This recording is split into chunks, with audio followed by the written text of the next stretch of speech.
మహాగణాధిపతే నమః. శ్రీ గురుభ్యో నమః. శ్రీమాత్రే నమః. ప్రేక్షకులందరికీ స్వాగతం. వార ఫలాలు 17/12/2023 నుండి 23/12/2023 వరకు గల వార ఫలితాలను మనకి ద్వాదశ రాశుల వారికి నవగ్రహ సంచారాలను అనుసరించి ఏ విధంగా ఉంటుంది అనే విషయాన్ని తెలుసుకుందాం. ఈ వారం గ్రహస్థితి కానీ చూసుకుంటే మేషరాశిలో గురువు యొక్క సంచారము ఆయన వక్రగతిలో సంచారం చేయడం అనేది జరుగుతుంది. అలాగే మనకి మీనంలో రాహువు, అలాగే కన్యలో కేతువు, శుక్రుడు వచ్చి తులలో సంచారం చేయడం, అలాగే కుజుడు వృశ్చిక రాశిలో ఆయన సంచారం చేయడం అనేది జరుగుతోంది. అలాగే రవి మరియు బుధులు ఇద్దరూ కూడా మనకి ధనుస్సు రాశిలో సంచారం చేస్తున్నారు. శని భగవానుడు కుంభరాశిలో సంచారం, చంద్రుడు ఈ వారం అంతా కూడా మకర రాశి నుండి మనకి అలాగే ఈ మేషరాశి వరకు ఈయన సంచారం చేయడం అనేది జరుగుతోంది. కాబట్టి ఈ నవగ్రహ సంచారాన్ని అనుసరించి వీళ్ళకి ఈ ద్వాదశ రాశుల వారికి ఏ విధంగా ఉండబోతోంది అనేది తెలుసుకుందాం. వృషభ రాశి వారికి కానీ చూసుకుంటే వీళ్ళకి కాస్త ఆదాయానికి మించిన ఖర్చులు అనేవి కూడా ఈ వారం కాస్త కనబడుతూ ఉన్నాయి. అలాగే వీళ్ళకి అష్టమ రవి యొక్క ప్రభావం అనేది కూడా వీళ్ళకి కొంచెం ఈ వార ప్రారంభంలోనే మనకి కనబడుతూ ఉంది. అలాగే ఎందుకంటే సప్తమ స్థానంలో ఉన్న రవి వెళ్ళి వీళ్ళకి అష్టమ స్థానంలోకి వెళ్ళడం అనేది జరుగుతుంది. కాబట్టి ఆరోగ్య విషయాల్లో తప్పనిసరిగా జాగ్రత్త వహించాలి. అలాగే మీరు ఏదైనా అప్పులు ఇచ్చిన చోట కానీ లేదా అప్పులు తీసుకున్న చోట కానీ కాస్త రుణ పీడలు ఎక్కువగా ఉండడం అనేది కనబడుతూ ఉంటుంది. కాబట్టి అలాంటి విషయాల్లో జాగ్రత్త వహించండి. ఎవరైనా నూతన ఉద్యోగాలు కానీ లేకపోతే ఎక్కడికైనా మారుతూ ఉన్నప్పుడు పై అధికారుల యొక్క కోపానికి కాస్త లోనవ్వడం, గురి కావడం అనేది జరుగుతూ ఉంటుంది. కాబట్టి అలాంటి విషయాల్లో కాస్త జాగ్రత్త వహిస్తూ ఉండండి. కాబట్టి ఇక ఏదైనా సమయానికి భోజనం చేయడం ఇలాంటివి తీసుకోండి. లేకపోతే అనవసరమైన ఈ రోడ్డు పక్కన ఉండే ఆహార పదార్థాలు అవి స్వీకరించడం ద్వారా అనారోగ్య సమస్యలకు గురి అయ్యే అవకాశం ఉంటుంది. కాబట్టి అలాంటి విషయాల్లో జాగ్రత్త వహించండి. అలాగే విద్యార్థులు ఎవరైతే ఉన్నారో వాళ్ళ కొంచెం కాస్త శ్రద్ధ వహించండి.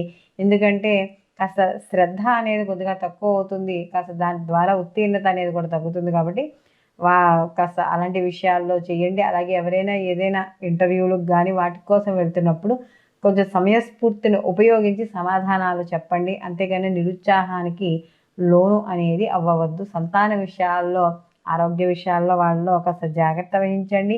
అలాగే ఇక్కడ ముఖ్యంగా కానీ చూసుకుంటే వీళ్ళకి వార ప్రారంభంలో కాస్త ఏదైతే ఈ యొక్క చంద్రుడు వీళ్ళకి నవమస్థానం నుంచి మొదలవుతున్నారో కాస్త కొంచెం అప్పుడప్పుడు ఏదైనా ఈ వారంలో ఎక్కడికైనా కొంచెం దూరంగా ఏదైనా ప్రయాణం చేయడం, అనారోగ్య సమస్యలు, అలాగే ఉద్యోగాల్లో చిన్న చిన్న ఇబ్బందులు కూడా ఏర్పడే అవకాశం ఉంది. కాబట్టి తోటి వారితో కానీ పై అధికారులతో మాట్లాడేటప్పుడు జాగ్రత్త వహించండి. వివాహం కాని స్త్రీ పురుషులకి సామాన్యంగా ఉంటాయి.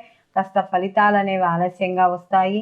అలాగే నిరుద్యోగులకి కాస్త జీవన భృతి ఏదైనా రావాలన్నా లేకపోతే ఉద్యోగం రావాలన్నా కూడా వీళ్ళకి అనుకున్న స్థాయిలో రాకపోయినా కూడా కాస్త అసంతృప్తి భావన అనేది తప్పనిసరిగా ఈ వృషభ రాశి వారికి ఉండడం అనేది జరుగుతుంది. అలాగే ముఖ్యంగా భార్యాభర్తల విషయాల్లో వాటిల్లో కూడా కాస్త సామరస్యంగా ఉండడం అనేది జరుగుతుంది. అయితే మధ్య మధ్యలో కాస్త చిన్న చిన్న పోట్లాట్లు ఇలాంటివి ఉంటాయి. కాబట్టి ఎక్కువ గొడవలకి తావు ఇవ్వకపోవడం అనేది మంచిది. అలాగే ఈ వృషభ రాశి వారికి ఎవరైతే సినీ కళా రాజకీయ రంగాల్లో ఉన్నారో వాళ్ళకు కూడా అవకాశాలకు కాస్త సమయము పట్టే విధంగా ఉంటుంది. కాబట్టి కాస్త ఓర్పు అనేది అవసరం. ఈ ఓర్పుని కావాలి అనుకుంటే అది దైవారాధనతోనే మనకి రావడం అనేది జరుగుతుంది. కాబట్టి కాస్త దైవారాధన ఎక్కువగా చేసుకోవడం ద్వారా వీళ్ళకి కాస్త కొన్ని ప్రతికూల పరిస్థితుల నుండి బయటపడడం అనేది జరుగుతుంది. వీరు మరిన్ని మంచి ఫలితాలు పొందడానికి వీరు నిత్యము కూడా ఆదిత్య పారాయణ చేసుకోవడం, అలాగే వీళ్ళకి ప్రతిరోజు కూడా విష్ణు సహస్రనామ పారాయణ చేసుకోవడం లేదా కనకదార స్తోత్రం సంధ్యా సమయంలో చేయడం ద్వారా మరిన్ని మంచి ఫలితాలు పొందడం అనేది జరుగుతుంది. మనకి గోచార ఫలితాలతో పాటు జన్మజాతక ఫలితాలు కూడా తప్పకుండా పరిశీలనలోకి తీసుకోవాలని మనం ప్రతిసారి కూడా మనం చెప్పుకుంటూ ఉన్నాం. కారణం ఏంటంటే